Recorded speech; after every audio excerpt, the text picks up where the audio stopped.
안녕하세요. 얼마 전에 이혼에 성공한 돌싱입니다. 이렇게 글을 적게 되기까지 마음고생이 많았어요. 그래도 이렇게 극복해서 사용글을 작성하게 되었으니 정말 다행인 거죠. 저와 남편은 어려서부터 친하게 지낸 동네 소꿉친구였습니다. 아버지끼리 같은 고향 출신이라 같은 향후회에 다니셨거든요. 가족끼리도 자주 만났기에 어릴 때는 저희 부부도 자주 만나게 됐죠. 사춘기 때는 좀 멀어졌지만 사회인이 되어 다시 만났을 때는 서로에게 관심이 있어 연인으로 발전했습니다. 저희 집이 살짝 더 잘 살았기에 시부모는 처음에는 무척 잘해주었어요. 그런 저의 완벽할 것 같았던 결혼 생활에 금이 간 것은 단 한 가지 문제 때문이었습니다. 아가, 도대체 몇 년 동안 우리를 더 기다리게 할 참이냐? 너 시집 오기 전에 혼 장담을 했어. 떡두꺼비 같은 손주 척하니 안겨주겠다고. 죄송해요, 아버님. 저희도 이래저래 노력은 하고 있는데 잘 안 생기네요. 으이구, 대체 이게 뭐냔 말이야. 우리 정호 3대 독자야. 자식은 많이 낳아도 모자란데 어찌 단 한 번도 소식이 없어. 손주 타령하는 시부의 모습을 보는 것도 이때쯤엔 지겨워지고 있었습니다. 게다가 오기 싫은 시댁에 매번 들리자는 남편에게도 짜증나기 시작했죠. 아버지, 그만하세요. 우리도 다 노력하고 있어요. 조만간 생길 테니 걱정 마세요. 7년 동안 안 생긴 애가 갑자기 생길 리가 있겠냐? 예, 정호야. 조금이라도 젊을 때 애를 낳아야 해. 그래야 잘 키울 수 있어. 너희 애만 낳으면 우리가 다 키워준다고 했지 않니? 너무 그러시면 생길 애도 도망가겠어요, 아버지. 조금만 기다려주세요. 저희 얼른 애 만들어서 아버지 두 손에 안겨드릴 테니까. 이렇게 호언장담의 말을 꺼내는 남편에게도 화가 났습니다. 노력이라고는 하지도 않으면서 최근에는 늦게 들어와 피곤하다, 바쁘다며 저를 외면하기만 하면서 말이죠. 그리고 너 얼마 전에 사업 자금으로 돈 필요하다더니 어떻게 됐어? 아버지한테 손 벌리지 마라. 나는 못 빌려줘. 아, 그건 어떻게든 해결했어요. 장인어른께서 5천만 원 빌려주셨어요. 그래, 애를 못 가지면 그런 거라도 도움이 되어야지. 너한테 있는 건 그 돈 많은 아버지뿐이지 않냐. 그래도 여자한테 제일 중요한 건 후손을 낳는 거야. 일의 경중을 잘 알아서 꼭 이번 연도에는 애를 가질 수 있도록 해. 네, 아버지. 걱정 마세요. 매번 시댁에 올 때마다 죄인이 되어가는 제 마음은 이때쯤에는 거의 마모되어 있었습니다. 그런 제게 이런 모욕적인 언사를 퍼붓는 시부의 모습은 거의 귀신처럼 보여 저는 노이로제에 걸리기 일보 직전이었습니다. 결국 그날도 집에 돌아온 저는 남편에게 부탁했습니다. 여보, 우리 난임센터 한번 가보자. 응? 뭘 그렇게까지 해. 우리 둘 다 건강하고 문제 없잖아. 조만간 곧 생길 거야. 무슨 소리야. 이제 좀 있으면 나도 30대 후반이야. 체력 더 떨어지기 전에 뭐라도 해봐야 될 거 아니야. 괜찮다니까. 너무 초조해하면 생길 애도 더 안 생겨. 자기는 모르잖아. 내가 받는 스트레스. 시댁만 가면 내가 죄인이 된 것 같아.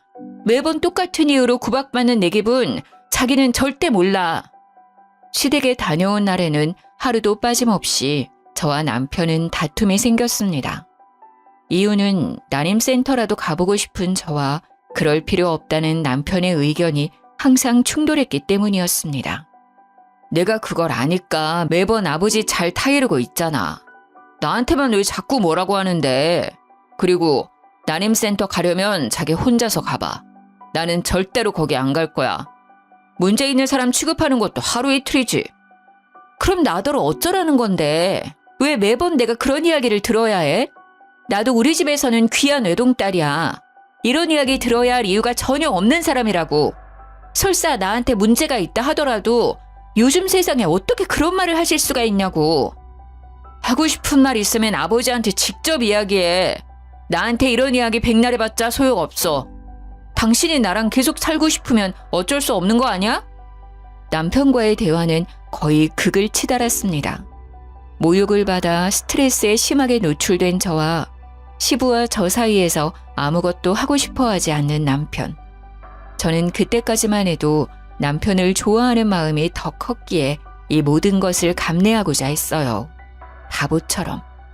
그렇게 결혼 7년 차이는 구박이 더 심해져 이제는 대놓고 저의 불임에 대한 이야기를 하시기에 이르렀습니다.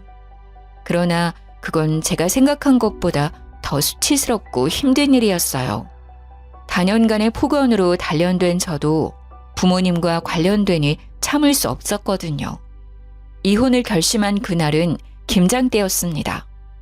얘, 넌 무슨 밥을 그리 많이 먹어? 애 하나도 가지지 못하는 며느리가 시댁밥을 이렇게 축내다니 나중에 집에 가서 먹어. 그래, 설마 꼴랑 김장하러 왔다고 밥 얻어먹을 생각하는 건 아니지? 너한테 줄 밥도 아깝다. 우리 집에서 사람 대접받고 싶으면 빨리 손주나 만들어 와라. 그 전에는 난 너 며느리로 인정 못 해줘. 김장을 하러 시댁에 와서 일을 실컷 하고 밥을 먹는 중에 시부모가 한 말이었습니다. 저는 화가 머리끝까지 났지만 말대꾸를 할 여력도 없었고 그 당시 제 마음에는 혹시 제가 잘못돼서 그런 거면 어쩌지 하는 불안감 때문에 아니라고 말할 수도 없었어요. 결국 저는 그 말에 숟가락을 식탁에 놓았습니다. 본래부터 입맛이 없었는데 그런 소리를 들으니 목구멍에 돌이 막힌 것처럼 밥이 들어가지를 않더라고요. 저는 남편이 결혼 전에 쓰던 시댁의 방으로 들어갔습니다. 밥을 다 먹은 남편이 방으로 들어왔길래 저는 남편을 붙잡고 하소연했습니다. 당신 진짜 협조 안 해줄 거야? 우리 진짜 인공이나 시험관이라도 한번 해보자. 솔직히 당신 요즘에는 나하고 관계도 피하고 있잖아. 하늘을 못 보는데 무슨 별을 따. 제발. 싫어. 나는 그렇게 강압적으로 숙제하듯 하는 건 싫다고. 게다가 너도 그래. 내가 그럴 마음이 들도록 만들어줘야지. 요즘 당신 모습 보면 솔직히 그럴 마음 싹 사라져. 당신이 이러니까 내가 매번 시댁에 와서 구박받는 거 아냐. 애는 나 혼자 가져? 당신이 안 도와주면 내가 어떻게 애를 만들어. 그러니까 당신은 왜 매번 내가 안 해줘서 그렇다고 말하는 거야. 당신한테 문제가 있는 걸 왜 나한테 이런 식으로 이야기하냐고. 그럼 당신은 왜 당신이 문제 없다고 말하는데? 우리 둘 다 검사도 한 번 안 해봤는데 당신이 그걸 어떻게 알아? 너희 둘 뭐 하는 거야? 우리의 언성이 높아지자 결국 시부모가 방 안으로 들어왔습니다. 그 눈빛에는 저를 향한 못마땅함과 화가 가득했어요. 저는 눈을 감으며 한숨을 푹 쉬었습니다. 애도 못 가지는 며느리 주제에 목청은 왜 이리 커? 애를 가지고 싶으면 네가 노력을 해야지. 왜 멀쩡한 남편을 잡아? 녹이 섞인 시부의 샤우팅에 저는 하고 싶은 말은 많았지만 꾹 참았습니다. 친정아버지와 친구인 시부의 기분을 상하게 만들고 싶지는 않았어요. 그러나 그런 제 노력에도 불구하고 시부는 결국 사고를 치시더군요. 그날 저녁 제게 친정어머니로부터 전화가 왔어요. 얘, 너 별일 없는 거 맞니? 너 혹시 그 집에서 구박당하고 막 이러는 거 아니야? 엄마는 갑자기 전화해서 무슨 말을 하는 거야. 괜찮아, 별 문제 없어. 그런데 왜 갑자기 그런 말을 해? 얘, 지금 너희 아버지랑 향후에 저녁 모임 갔다 오는 길인데 세상에 사돈이 우리 보는 앞에서 네 욕을 하지 뭐냐? 그 인간이 돌았는지 사람들이 그렇게 많은데 큰 소리로 떠벌리더라니까. 뭐? 무슨 욕을 했는데? 네가 애를 못 낳는다고 며느리 잘못 들였다고 그러더라. 나 원참 볼 것도 없는 사위 그래도 딸이 좋아하는 사람이라고 용돈도 챙겨주고 사업자금까지 챙겨줬는데 남의 딸을 욕해? 엄마가 잘못 들은 건 아니고 설마 아버님이 우리 아버지한테 그런 말을 했을 리가. 그래도 사돈이기 이전에 친구 사이인데 내 귀로 똑똑히 들었어. 아주 우리 들으라고 큰 소리로 말하더라. 게다가 내가 어이가 없어서 그 말만 한 줄 아니? 아주 몰상식하고 시대착오적인 말을 하는데 또 뭐라고 하셨는데? 아니다. 듣지 마. 너 기분 안 좋아. 엄마가 괜히 화가 나서 너한테 전화했어. 너한테 이런 얘기하는 게 아닌데. 미안해. 말을 하려던 엄마의 입이 갑자기 무거워졌습니다. 그 모습에 묘하게 오기가 생겨 저는 어머니를 추궁했습니다. 뭐라고 했는지 말해봐. 사실 나 애 못 가진다고 시댁에서 자주 구박받아. 항상 나한테 하던 말씀 하셨겠지. 뭐? 진짜로 그래? 너 진짜로 옛날 같으면 첩이라도 드릴 판이라는 말을 듣는 거야? 아니, 대리모라도 쓰라는 그런 말도 안 되는 소리까지 들어? 이게 무슨 일이야? 너 당장 이혼해. 엄마는 절대로 그 집에 너 안 놔둘 거야. 설사 네게 문제가 있다 하더라도 시부가 어떻게 며느리 욕을 그렇게 아는 사람 많은 데서 할 수 있어? 화가 난 친정어머니의 그 말에는 저도 깜짝 놀랐습니다. 어떻게 그렇게 심한 말을 했을까? 그것도 사람의 많은 향후회에서 남들 다 들으라고. 엄마, 흥분하지 마. 일단은 알겠어. 너무 마음 쓰지 말고. 예, 나는 괜찮아. 나는. 근데 너희 아버지 묘하게 경직돼서는 화를 참는 모양인지 한숨을 푹푹 내쉬고 앞으로 향후에 보임에 나갈 수 있으려나 모르겠어. 하나뿐인 외동딸 얼마나 애지중지하는지 잘 알잖니. 그런 외동딸을 사돈이 그렇게 흠 있는 여자로 소문냈으니 저는 친정어머니의 말에 아무 대꾸도 하지 못했습니다. 모두 제 잘못인 것만 같고 제가 무언가라도 해야 할 것 같다는 생각이 들었어요. 어머니와 전화를 끊은 저는 남편이 들어오기를 기다렸습니다. 그날따라 남편은 늦게 도착했고 저는 어두컴컴한 안방에서 잠도 이루지 못한 채 남편을 맞이했습니다. 여보, 우리 내일 당장 난임센터 가자. 갑자기 무슨 소리야. 그건 안 하고 싶다고 이야기했잖아. 내 친구들이 그냥 마음 편하게 먹고 있으면 생긴다고 했다니까. 그리고 나는 진짜 괜찮아. 절대로 문제 없어. 당신 내가 무슨 소리 들었는지 알기나 해? 내가 뭘 그렇게 잘못했길래 우리 엄마 아빠한테까지 싫은 소리를 듣게 만들어야 하는데? 왜? 뜬금없이 무슨 소리야. 시아버님께서 향후에 가셔서는 우리 엄마 아빠 들으라고 크게 말씀하셨다더라. 애 못 낳는 며느리 들여서 집안 망하게 생겼다고. 옛날 같으면 첩을 들였을 거라고 대리모를 생각하고 있다고. 그 이야기를 엄마한테 전해 듣는 내 기분이 어떨지 당신은 궁금하지도 않지. 아니, 그 이야기를 직접 들은 우리 부모님 기분이 어떠셨겠어? 설마 아버지가 진짜 그러셨겠어? 장인 장모님이 과장되게 말씀하시는 거겠지. 궁금하면 향후에 낳았던 다른 분들께 물어보시던가. 항상 이런 식이잖아. 난임센터 가서 애 가지는 사람 생각보다 많아. 우리도 충분히 생길 수 있고. 그런데 당신이 도와주지 않으면 나는 영원히 애를 못 가져. 진정 좀 해. 그렇다고 갑자기 그렇게 가자고 하면 나도 준비를 해야 하는데. 잘 생각해봐. 내가 임신하면 양가 부모님들이 가만히 계시겠어? 첫 손주를 위해 우리 아버지가 뭐라도 해줄 것 같지 않아? 남편의 뜨뜻미지근한 반응에 저는 커다란 미끼를 던지기로 했습니다. 언제나 사업 자금이 부족하다는 남편에게 제 아이를 담보로 아버지에게 돈을 받자고 이야기를 꺼낸 것입니다. 아이를 담보로 이런 거래는 안 된다는 생각에도 이런 말을 꺼내게 만든 상황이 저는 너무 원망스러웠어요. 물론 이렇게 말하지 않아도 친정 아버지는 저와 아기를 위해 뭐라도 해주시려고 하시겠죠. 그러나 직접 제게 이야기를 들은 남편은 그 이야기에 혹하는 것 같더라고요. 알았어. 이번 한 번만 갔다 오자.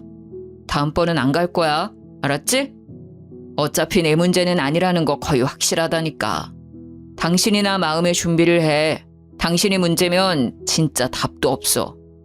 묘하게 확정적인 남편의 말에 저는 남편이 어디서 검사라도 몰래 해봤나 하는 생각이 들었지만 겨우 남편을 설득한 것 같아 첫발을 뗀 기분에 그 생각을 무시했습니다. 응, 고마워. 가서 검사만 해주면 나머지는 내가 다 알아서 할게. 고마워, 여보. 결국 그의 승낙을 받아낸 저는 남편과 함께 다음 날 난임센터로 향했습니다. 저도 남편도 검사를 받고 결과를 기다리고 있는데 갑자기 저와 남편 폰이 동시에 울리기 시작하더군요. 저에게는 시모가, 남편에게는 시부가 전화를 했더라고요. 무슨 일인가 싶어 전화를 받았더니 지금 당장 시댁으로 오라고 하더라고요. 볼일만 보고 갈 거라고 했더니 당장 와야 한다고 하도 성화셔서 결국 남편은 검사 결과는 나중에 듣자며 저를 데리고 시댁으로 향했습니다. 저는 간호사에게 내일 결과를 들으러 오겠다고 당부한 뒤 남편을 따라 나섰습니다. 시댁에 갔더니 단아한 여자 구두와 어린아이 신발이 있더라고요. 처음에 저는 어디 친척이라도 오신 줄 알았어요.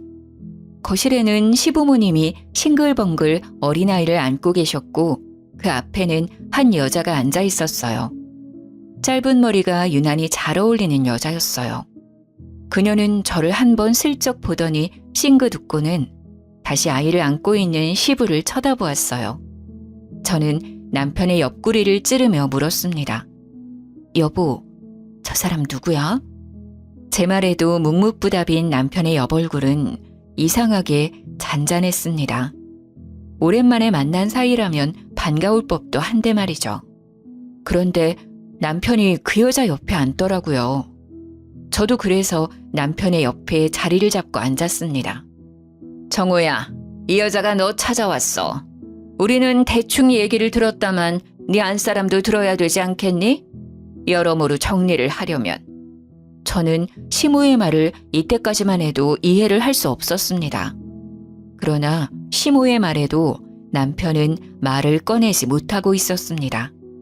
정호 씨가 말하기 힘들어하니까 제가 말씀드릴게요. 저는 정호 씨와 4년간 사귄 김선영이라고 해요. 네? 제가 당신 몰래 정호 씨와 사귄 여자라고요. 내연녀 라는 말은 싫어하지만 이 단어가 제일 이해하기 쉽겠죠? 무슨 소리 하시는 거예요? 이 남자랑 사귀었다고요? 현재도 사귀고 있는 중이죠. 저희 4년간 사귀면서 아이도 낳고 잘 지냈어요. 솔직히 그렇게 그냥 지낼 수도 있었는데 정호 씨 시댁에서 손주 문제로 힘들다는 이야기를 듣고 이렇게 제가 직접 찾아왔어요. 저는 점차 열이 오르는 것이 느껴졌습니다. 게다가 남편에게 오려는 아이의 모습을 보니 그 말이 거짓도 아니라는 걸 느꼈습니다. 남편은 능숙한 솜씨로 아이를 안아주더군요. 제가 보고 싶었던 광경이긴 했지만 남편 품 안의 아이가 제 아이가 아니라는 것은 기분 나쁨을 넘어 소름 끼치는 일이었습니다. 솔직히 당신도 힘들잖아요. 그냥 이쯤에서 그만하시고 저한테 그 자리를 넘겨주시는 게 어떨까 하는데 괜찮으시죠? 자리를 넘겨달라니 이혼을 하라 말인가요? 네, 그래야 제가 며느리가 되고 제 아들이 손주가 되잖아요. 어차피 애도 없고 문제 있는 당신은 여기에 있을 자리도 없잖아요. 잠시만요. 정호 씨, 당신이 말해봐. 이게 무슨 일인지. 정말 저 여자 말이 다 맞아? 저는 그 상간녀의 말을 끊었습니다. 그녀에게 듣고 싶은 게 아니었습니다. 자초지종을 듣는다 하더라도 남편의 입으로 직접 듣고 싶었어요. 맞아. 4년 전에 우리 회사 직원으로 들어왔고 그때부터 만났어. 애는 2년 전에 태어났고. 당신이 나 몰래 4년간 바람 피면서 상간녀와의 사이에서 애까지 낳았다는 게 진짜 사실이라고? 어허, 상간녀라니. 우리 손주 낳아준 귀인한테 너는 무슨 말을 그런 식으로 해? 갑작스레 나에게 호통치는 시부의 모습에 저는 어안이 벙벙했습니다. 이 말도 안 되는 상황에 제가 가해자가 된 기분이었어요. 분명히 제가 피해자임에도 이 사람들은 제가 잘못했다고 저를 다그치고 있더라고요. 지금 여기 있는 사람들 중에 제정신인 사람이 저뿐인가요? 어느 시댁이 정식으로 결혼한 며느리보다 상간녀를 더 두둔하시는 건가요? 이건 아니죠. 어디서 말을 함부로 해? 이게 다 네 잘못 아니냐? 네가 애 못 낳는 성녀라는 걸 알았으면 절대 너랑 우리 정호 결혼시키지 않았을 거다. 제가 성녀인지 아닌지 어떻게 아시는데요? 왜 제가 항상 문제라고 말씀하시는 거냐고요? 네가 못한 걸 정우 애인이 해주지 않았냐? 어디서 목청을 크게 높여? 네가 뭘 잘했다고? 7년 동안 시간만 잡아먹으면서 대까지 끊기게 만들고 심한 것 그러고도 하늘 같은 시어른 얼굴을 똑바로 보면서 말대꾸를 해? 시부의 반발은 어마어마했습니다. 잘못한 것은 분명 남편인데 어느새 모든 질책은 제가 받고 있었습니다. 그리고 이 장면을 보며 은은한 미소를 짓고 있는 상간녀의 모습에 저는 머리가 빡 돌아버리는 것을 느꼈습니다. 아, 그러셨어요? 그러면 알겠습니다. 이혼하고 싶다고 하시니 이혼 소송, 상간녀 소송 같이 진행할게요. 이 집안의 이상한 규칙이 아니라 법적으로 따지고 보면 여기서 잘못한 건 거기 있는 남자와 여자거든요. 그리고 회사에서 만났다면 남편이 유부남인 걸 알고 만난 거니 책임은 더 크게 지겠네요. 소송? 네가 뭐가 잘나서 소송을 걸어? 이 집안에 도움이 된 적도 없는 주제에 무슨 소송? 돈 낭비하지 말고 합의 이혼해. 죄송하지만 아버님은 모르시겠지만 남편이 친정아버지께 빌린 돈을 아직 갚지 않았거든요. 사업자금 5천만 원, 그리고 틈틈이 용돈도 받아갔죠. 그러니 그 사업자금은 빨리 청산하시고요. 위자료 소송도 할 거니까 위자료도 꼭 준비하세요. 그리고 지금 신혼집도 친정아버지가 돈 보내줘서 산 거니까 팔아서 보태준 만큼 돌려주시고요. 정우, 너 네 장인한테 빌린 돈을 아직 갚지도 않았어? 여태까지 뭘 한 게야? 못난 것. 그거 빌려준 빌미로 그 집안에서 또 얼마나 너랑 나를 만만하게 보겠어? 죄송해요, 아버지. 몇 년 전에 빌린 건데 아직 못 갚았어요. 모자란 놈. 좋다. 그건 내가 갚아주마. 네가 이렇게 떡두꺼비 같은 아들을 안겨줬으니 내가 당연히 내야지. 그 재수 온 붙은 집안이랑 인연 끊으려면 깔끔하게 해야 안 되겠냐. 그 재수 없는 돈 돌려주고 나면 집안이 이제야 필게야. 말 한마디 한마디가 제 오장육부를 뒤집어 놓을 정도로 시부는 가차없는 말을 제게 퍼부었습니다. 매번 듣는 폭언임에도 이날따라 더 아프게 느껴졌어요. 그러면서 시부는 남편에게 안겨있는 아이를 건네받으며 제게 말했습니다. 뭐하냐? 당장 이 집에서 나가지 않고. 이제 우리는 너 며느리로 안 본다. 지금부터 우리 손주 낳아준 선영이가 우리 며느리야. 그러니 당장 우리들 집에서 썩 꺼져! 제가 할 말이네요. 저도 이런 상식 이하의 집안에 잠시라도 있고 싶지 않으니까요. 대신 돈 문제는 정확히 해결해 주세요. 하나라도 해결 안 되면 그것도 변호사 사서 소송 걸 테니까요. 아이고, 그러세요? 우리도 그 집안에 빌린 돈 필요 없어. 내가 빚을 내서라도 갚아줄 테니 우리 정우 집에 있는 짐도 빨리 싸서 나가! 그 집, 제 집이기도 해요. 나가더라도 제가 산 것들은 다 처리하고 나갈 테니 그리들 아세요. 그러나 아무도 제 말을 듣지 않고 있더군요. 아니, 들은 척도 하지 않았어요. 그저 단란한 가족처럼 서로를 바라보며 웃고 있더군요. 저는 울분을 삼키며 그 집안에서 뛰쳐나왔습니다. 친정에 돌아온 저는 패배자의 기분을 곱씹고 있었습니다. 저는 이혼과 상간녀 소송을 동시에 진행하기로 했습니다. 분명히 상대방이 유책 배우자이고 제가 피해를 본 사람임에도 시댁은 기분이 좋아 신나서 이혼 소송에 적극적으로 임하더군요. 돈 관계 깨끗하게 청산하고 새로이 가족을 만들어 살겠다는 그 적극적인 행동이 저를 더 화나게 만들었어요. 어떻게 하면 이 사람들에게 제가 느낀 기분을 조금이라도 느끼게 해줄 수 있을까 하는 마음에 매일 잠 못 이루던 그때 전화가 한 통 왔습니다. 안녕하세요. 저번에 검사하러 오신 산부인과거든요. 그때 다음날 결과 들으러 오신다고 하고 안 오셔서 연락드려요. 검사 결과상 이상이 있으니 꼭 들으러 오세요. 전에 난임 검사했던 산부인과에서 온 연락이었습니다. 가지 않으려 했지만 결과에 이상이 있다는 이야기에 설마 진짜 제 몸에 이상이 있나 싶어 당장 준비해 산부인과로 달려갔어요. 선생님, 제게 혹시 문제가 있는 건가요? 아니요. 아내분께는 큰 문제가 없습니다. 산정검사 결과도 깨끗하고 자궁도 깨끗해요. 그런데 남편분은 같이 오지 않으셨네요. 같이 들으러 오실 줄 알았더니. 아, 지금 사정이 있어서 저만 오게 됐어요. 혹시 뭐가 안 좋나요? 남성분 정자 검사 결과가 그다지 좋지 않습니다. 이 상태면 7년 동안 아무리 자연임신을 유도해도 안 될 가능성이 너무 높아요. 실제로도 생기지 않았으니 잘 아시리라 생각합니다. 요즘은 워낙 기술이 발달해서 난임은 있어도 불임은 거의 없다고 봐요. 아내분이 곧 30대 후반이시니 인공수정이나 시험관 쪽을 한번 생각해 보는 것이 어떠실까요? 남편 검사 결과가 어떤데요, 선생님? 일단 정자수가 많지 않아요. 그런데 그것보다 더 중요한 건 정자의 운동성과 직진성도 낮고 정상 정자 비율이 1% 미만이라 자연적으로는 임신이 힘들어요. 네? 혹시 임신이 되는 경우도 있나요? 정말로 아주 간혹 임신이 되는 경우도 있지만 그렇게 쉽게 가질 수는 없을 겁니다. 이 정도 수치면 거의 무정자증에 가까울 정도의 수치라. 그래도 시험관으로 하시면. 의사의 말에 저는 눈이 번쩍 뜨였습니다. 그 뒤의 이야기가 눈에 들어오지 않았어요. 혹시나 그 아이가 남편의 아이가 아니지 않을까. 아니, 그 아이가 남편의 아이라 하더라도 내가 난임의 원인은 아니라는 증거를 제시할 수 있다는 생각이 들었죠. 복수를 할 수 있는 기회가 드디어 제게 온 것입니다. 아니요.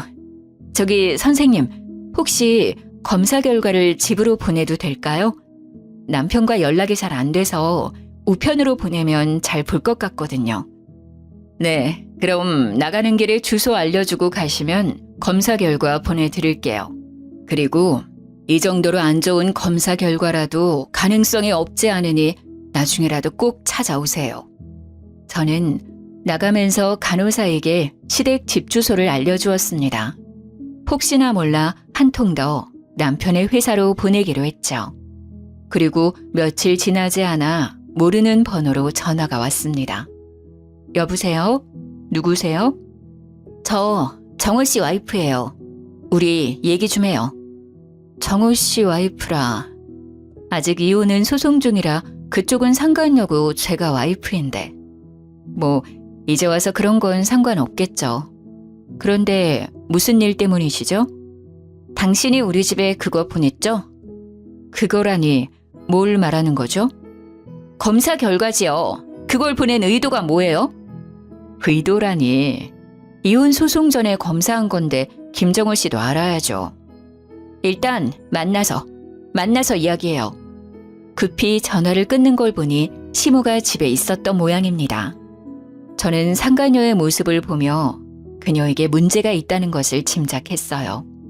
그래서 그녀가 말한 약속 장소로 향했어요. 안녕하세요. 얼굴 좋아 보이시네요. 저는 웃으며 폰을 자연스레 테이블 위에 뒤집어 올려두었습니다. 못 본 사이 퀭해진 상간녀의 얼굴에 저는 웃음이 절로 났습니다. 당신, 왜 그런 검사지를 시댁으로 보낸 거예요? 이러신다고 달라질 거 아무것도 없어요. 우리 애는 남편 애고 나는 그 사람 애를 낳은 유일한 여자니까. 아, 그러세요? 그러면 걱정할 일도 아니지 않나요? 왜 굳이 저를 불러내서 이야기를 하는지 잘 모르겠네요. 당신이 떳떳하면 그만이지. 그리고 떳떳하면 그 결과지 정호 씨한테 그냥 줘요. 그걸 왜 감추고 저한테 보자고 한 거죠? 떳떳하고 말고의 문제가 아니잖아요. 괜히 분란만 일으키려고 보낸 거나 마찬가지면서. 이보세요. 저는 그럴 생각 없어요. 저야말로 그 집과 인연 끊고 싶은 사람이니까요. 다만 그 검사 결과지에는 김정호 씨의 검사 결과가 있었고 그걸 들으러 가지도 않은 김정호 씨를 위해 결과를 우편으로 보낸 것뿐이에요. 그렇지만 굳이 그런 결과를 우편으로 보낼 필요가 있으셨나요? 남편이 멀쩡하다는 증거가 바로 우리 애예요. 게다가 저희는 이미 가족이라고요. 당신 같은 외부자가 왈가왈부 할 일이 아니라고요. 그러니까 그렇게 당당하시면 친자 검사라도 해보면 되잖아요. 당신 말대로라면 그 아이는 1%의 기적을 만들어낸 아이일지도. 의사는 자연 임신 성공률이 굉장히 낮다고 했지만 이렇게 임신하셨잖아요. 그럼 축하받을 일이죠. 제게 찾아와서 따질 일이 아니라. 저는 절대 안 해요.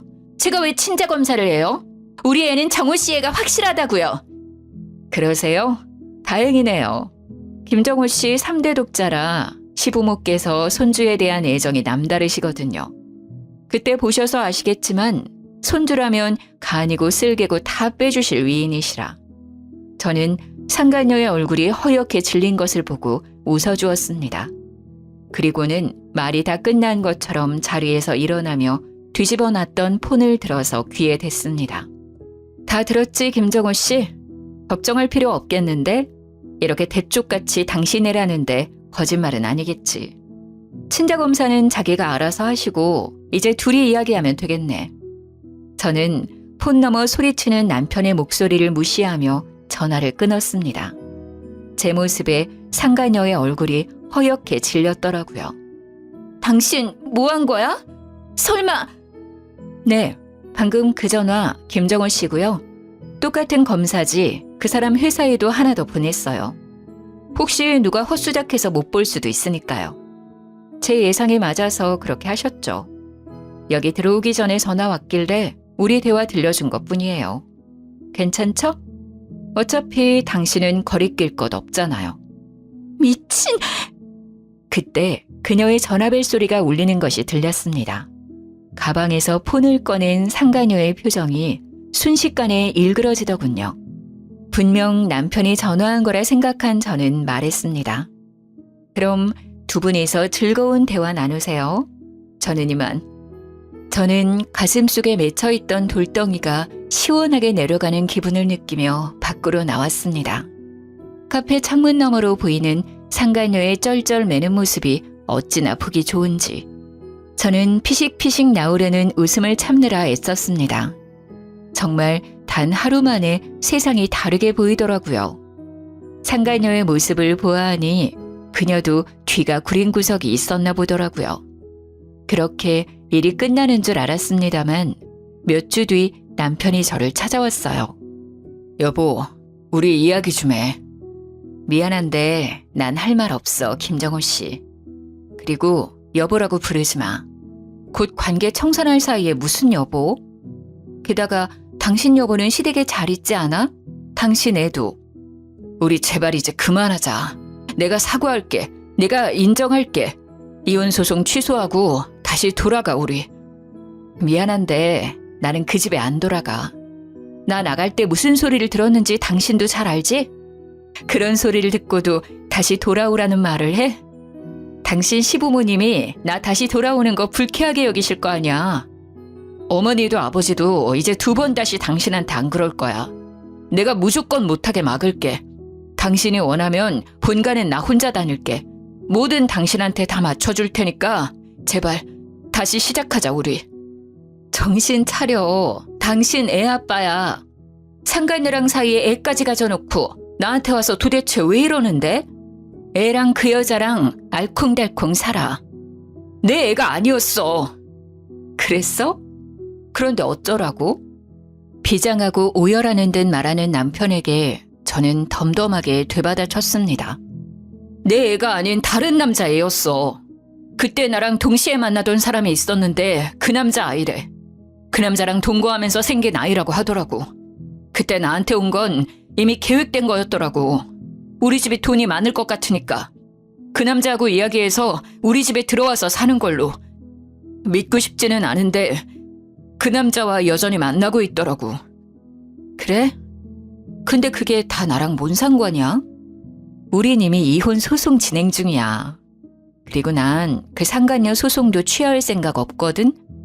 당신이 뭔가 피해를 봤으면 그 여자랑 해결해야 하는 거 아니야? 왜 나한테 와서 이러는지 모르겠는데? 나 속았다고! 그 여자 완전 선수였어!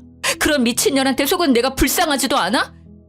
그럼 애 못 가진다고 상간녀 앞에서 쫓겨나간 나는 불쌍하지도 않았어? 어떻게 하나부터 10까지 다 자기 생각만 해? 그래, 너 불쌍하다. 그런데 난 안 불쌍하니? 네가 인간이면 여기 와서 이러는 거 정말 잘못된 거라는 생각 안 들어? 미안해. 그러니까 사과하잖아. 거기다가 장인어른께 빌린 돈 5천만 원도 그 여자한테 속아서 뺏겼어. 그 돈은 애 아빠한테 다 줬다고 하더라고. 어차피 지금 당장 그 돈도 못 갚아. 그러니 소송 취하하고 재결합하자. 어? 내가 정말 더 잘할게. 미안한데 나는 당신에게 돌아가고 싶은 마음이 하나도 없어. 뭐 때문인 줄 알아? 나도 애가 갖고 싶거든. 근데 당신은 나에게 애를 줄 수 없잖아. 당신이 애를 줄 수 있다 하더라도 나는 상간녀랑 바람피는 남자 유전자를 내 아이한테 물려주고 싶지가 않아. 솔직히 당신이 사실상 무정자증인 걸 알고 나니 이 이혼 소송이 참 고마워지고 있는 참이야. 어떻게 그런 식으로 말할 수가 있어? 이런 모욕적인 발언을 어떻게 할 수가 있어? 내 상황 뻔히 알면서. 당신 진짜 잔인한 여자야. 그치만 맞는 말이잖아. 게다가 다른 사람들은 몰라도 당신은 그렇게 힘들어하면 안 되지. 나는 무려 7년 동안 자기네 식구들한테 시달렸거든. 5천만 원에 위자료 5천만 원 딱 준비해. 1원짜리 한 장까지 다 돌려받을 테니까. 그리고 2번 다시 이런 쓸데없는 일로 나 찾아오지 마. 저는 남편에게 으름장을 놓았습니다. 남편은 저의 강한 반발에 결국 포기하고 집으로 돌아갔습니다. 그렇게 구박하며 저를 못살게 굴 때는 언제고 이제와 돌아와 달라니 염치가 없어도 너무 없는 거죠. 그 뒤로 이혼과 상간녀 소송은 무사히 마쳐졌고 저는 제 상처를 낫게 해줄 새로운 사랑을 찾게 되었습니다. 서로 돌싱이었지만 이전의 상처 때문인지 남자 보는 안목이 높아져 다정하고 상냥한 사람을 만나게 됐습니다. 그와는 금슬이 제법 좋아 재혼해서 곧바로 임신이 되었고 연년생 둘째도 제 뱃속에 있었거든요. 아이를 키우는 건 힘들지만 저에겐 너무나도 소중한 존재라 항상 웃음이 가득했어요. 그날은 아버지 손잡고 아버지 친구 아들의 결혼식에 가게 됐습니다. 아버지는 일부러 저를 데리고 가고 싶어하는 눈치셨고 저는 이유도 모른 채 결혼식에 갔다가 이유를 알게 됐죠. 아이고 잘 지냈나? 아들 장가가는 거 축하해. 이제 곧 손주 볼 날도 머지않았구만. 그래 40이 다 돼서 가는 아들 장가가 이렇게 기분이 좋아. 아이고 근데 이 귀여운 아이는 누군가? 아 우리 손주라네. 그리고 옆에 우리 딸. 아 그런데 할아버지가 됐다는 소식은 못 들었는데. 뭐 그렇지. 손주 봐주느라 요즘 집안이 떠들썩해. 재롱 보느라 바쁘기도 하고. 이 작은 녀석이 우리 집 주인이지. 즐거운 마음에 농까지 섞어가며 대화를 나누던 친정아버지와 그 모습을 궁색한 표정으로 바라보고 있는 전 시부가 보였습니다. 아버지는 일부러 시부의 근처에 자리를 잡고 큰 소리로 말했어요. 여기 첫째 손주는 요즘 말로 허니문 베이비라고 신혼여행에서 생겼지 뭐야. 게다가 벌써 둘째 손녀도 딸 뱃속에 있지. 뱃속 둘째가 태어나면 또 우리 부부가 바쁠 거야. 딸이 친정에서 산후조리를 하고 싶다고 해서 말이지. 그런데 그전에는 애가 안 들어선다고 그리 난리더니 어찌 잘 됐나 보군. 축하해. 우리 집이 경사가 아니었구만. 친정아버지의 친구는 아직도 제가 재혼한 걸 모르시고 계셨습니다. 그러게나 말이야. 이렇게 멀쩡하게 애만 잘 낳는 애를 그리 몰아세우고 말이지.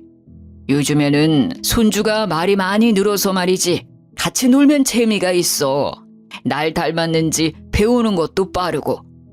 아버지의 손주 자랑하는 말에 주변 아버지 지인분들께서 웃으며 아버지 말에 수긍했어요. 그 말을 듣던 사람 중 단 2사람만이 끼어들지 못하고 썩은 표정으로 앉아 있었습니다. 바로 시부와 시모였습니다. 아유, 김씨, 천만다행이야. 3대 독자 대 끊긴다며 그리 걱정을 하더니 이렇게 귀여운 손주가 둘이나 생겼지 않나. 자네도 축하해. 겨우 독자 집안 탈출이구만. 그간의 사정을 모르는 사람들이 시부를 향해 축하의 말을 보내자 시부의 얼굴이 썩어가고 있었어요. 저는 웃으며 시부에게 말을 걸었습니다. 어머, 오랜만에 뵈어요. 아이 낳아줄 여자 찾았다며 절 쫓아낸 뒤로 처음 뵙는 것 같네요. 잘 지내셨죠? 4년 전에 이혼하고 한 번도 뵙지를 못했네요. 그래. 시부의 반응에 근처 어른들 반응이 더 웃겼습니다. 이혼을 했어? 이제는 사돈지간이 아니구먼. 이런, 내가 큰 실례를 했어. 아이고, 왕래가 없는 동안 그런 일이 있었어? 그런데 보자. 애가 안 생기다가 이혼 후에 둘이나 생겼으면 김씨 아들한테. 아유, 그랬군. 아이고, 이러잖아. 이거 우리가 괜한 말을 했구만. 아니요, 괜찮아요. 다들 모르시는 게 당연하죠. 사실 제가 이혼한 지 좀 됐거든요. 제가 애를 못 가져서 결국 쫓겨났죠. 저도 항상 죄송한 마음이었는데 손주가 생기셔서 마음을 좀 놨어요. 새 며느님이랑 손주는 잘 지내고 있나요? 제 말에 시부의 얼굴은 점점 굳어가며 시뻘겋게 달아오르기 시작했습니다. 시모는 안절부절 못하며 시부의 안색을 살피기 바빴어요. 아니, 그게 무슨 말이야? 김씨한테 손주가 있어? 서로 재혼을 했다는 말이야? 네, 저 쫓겨나던 날 새 며느님이 아기 데리고 집에 왔더라고요. 그때 그 애가 2살쯤이었으니 지금쯤 6살은 됐을 텐데 많이 컸겠죠? 어찌나 귀여운지 엄마를 쏙 닮았던데요. 제 말에 시부는 결국 참지 못했는지 자리를 박차고 일어나 나가버렸습니다. 그리고 시부의 곁에 있던 시모도 황급히 시부를 따라갔습니다. 왜 저래? 아니, 새 며느리의 손주까지 생겼다면 됐지. 뭐 서로 마주하기에는 얘 과거가 좀 그렇지만 서로 가정을 다 이루고 있는데 뭐가 저리 마음에 안 든다고 가버리는 거야? 시부는 결국 알아버리고 말았던 것 같습니다. 자신의 새로운 며느리가 낳은 손주가 자신의 핏줄이 아니라는 것을요. 그것을 밝히지도 못하고 그저 떠날 수밖에 없었던 시부의 모습이 어찌나 작아 보이는지 실소가 터졌어요. 떵떵거리며 저를 질책하던 시부의 모습은 온데간데 없고 황급히 내빼는 꼴이 참으로 옹졸해 보였습니다. 친정아버지는 그제야 짐을 내려놓은 것처럼 어깨를 펴고 친구분들과 이야기를 나누며 다니셨어요. 그간 모임에 나올 때마다 불편했을 친정아버지가 밝아지신 것만으로도 저는 너무나 다행이라고 생각해요. 그 뒤 시부와 시모는 향후회에서 볼 수 없었습니다. 나중에 들은 이야기지만 시부는 새 며느리와 손주의 사기에 자기 아들도 본인 자식이 아닐지도 모른다는 의심병이 돋았나 봐요. 결국 전 남편과 시부의 친자 검사까지도 했다고 하더라고요. 그걸로 시모와 시부의 사이가 급격히 틀어졌고 시모는 시댁을 나와 전 남편 집에서 살고 있다고 해요. 전 남편은 상간녀가 자신의 직장으로 찾아와 아들만은 버리지 말라고 애걸복걸 매달렸다나 봐요.